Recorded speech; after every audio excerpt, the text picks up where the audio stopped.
Hello बच्चों, चलिए प्रश्न को देखते हैं। प्रश्न देख दिया गया है, इथरों को सोडियम एल्कोक्साइड एवं एल्किल लाइडो की अभिक्रिया द्वारा बनाया जाता है। निम्न में से कौन से अभिकर्मक को मेथिल तृतीय ब्यूटिल ईथर के बनाने के लिए लिया जाना चाहिए? विकल्प ए दिया गया है हमें, टर्सरी ब्रोमाइड दिया गया है, और उसके अलावा हमें यहाँ पर दिया गया है मिथाइल सोडियम मिथोक्साइड। उसके बाद हमें बी दिया गया है, यहाँ पर देखिए CH3Br, और साथ में दिया गया NaOH CH3 होल थ्राइस। विकल्प सी दिया गया इथाइल ब्रोमाइड, उसके बाद में NaOH CH3 होल ट्वाइस। विकल्प डी दिया गया CH3 होल ट्वाइस CCBr प्लस NaOH NaO CH2 CH3। तो देखिए यहाँ पर हम समझे, बात करें प्रश्न की मुख्य अवधारणा की। मुख्य अवधारणा, तो देखिए यहाँ पर जो नाभिक स्नेही प्रतिस्थापन अभिक्रिया होती है, नाभिक स्नेही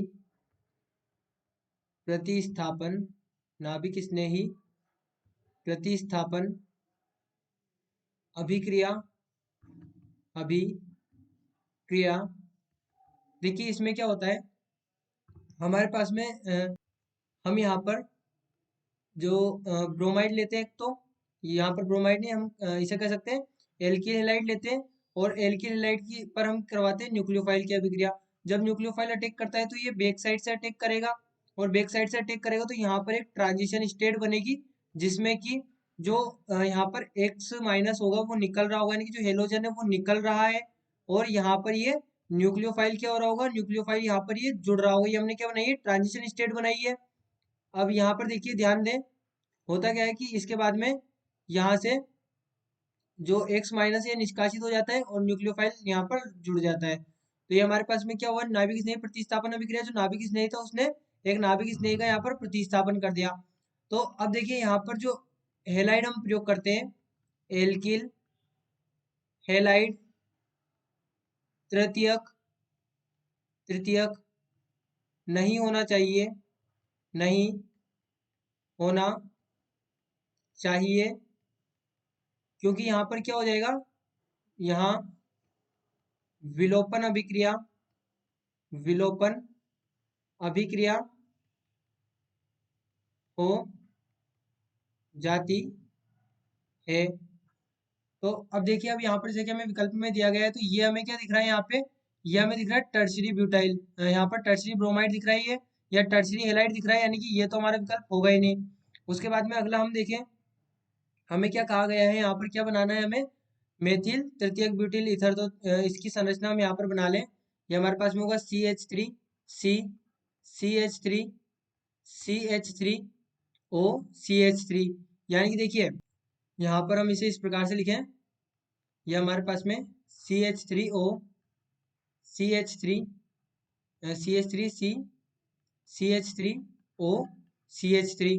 अब यहाँ पर दो कंडीशन है, कौन कौन सी, या तो यहाँ पर ये CH3C, CH3 CH3Br plus CH3OH की क्रिया हो रही हो, CH3O माइनस Na प्लस की क्रिया हो रही हो, या फिर एक कंडीशन क्या है कि यहाँ पर CH3C, CH3 CH3O minus Na plus plus CH3Br की क्रिया हो रही हो। अब हमने क्या कहा कि हम तृतीयक ब्यूटिल की यहाँ पर क्रिया नहीं करवा सकते, क्यों?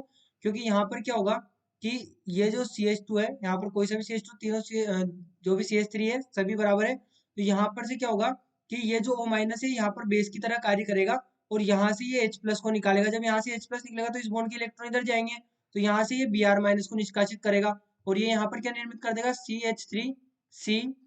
CH3 double bond CH2 plus NaBr, और साथ में यहाँ पर क्या निर्मित हो जाएगा, ये बन जाएगा CH3OH। यानी कि हम यहाँ पर इसे तो ले ही नहीं सकते, तो ये तो हमारा हो गया गलत।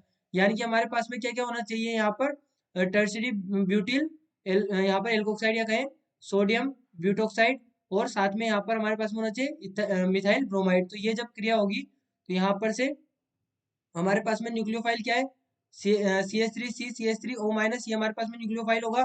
तो ये कहाँ पर अटैक करेगा, ये बैक साइड से इस पर अटैक करेगा, और ये यहाँ पर हमारे पास में ये यौगिक निर्मित कर देगा, जिसे हमने क्या कहा है, मेथिल, मेथिल तृतीयक, मेथिल तृतीयक ब्यूटिल, ब्यूटिल ईथर। तो अब हम देख लें, हमारे पास में ये वाले यौगिक होने चाहिए दोनों। तो ये कौन कौन से यौगिक होंगे? तो यहाँ पर हम देख सकते हैं कि हमारे पास में जो तृतीयक वाला है वो हम यहाँ पर न्यूक्लियोफाइल तृतीयक वाला ले सकते हैं, यानी कि विकल्प बी हमारा यहाँ पर सही उत्तर हो जाएगा। तो बच्चों आशा करते हैं आपको प्रश्न समझ आया होगा। धन्यवाद।